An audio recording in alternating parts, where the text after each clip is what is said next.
Rasanya sakit. Tahanlah.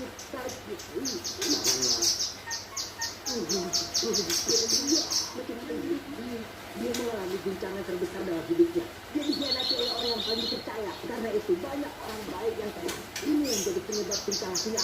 Tapi dia akan sembuh ya. Mungkin beberapa hari. Kita lihat aja. Kau tahu aku tidak percaya pada Tiandong. Kau adalah orang suci. Kau menggoyangkan kepalamu dan memberi tanda. Wah, luar biasa. Luar biasa. Aku rasa tidak akan sembuh dalam Luar biasa. Kau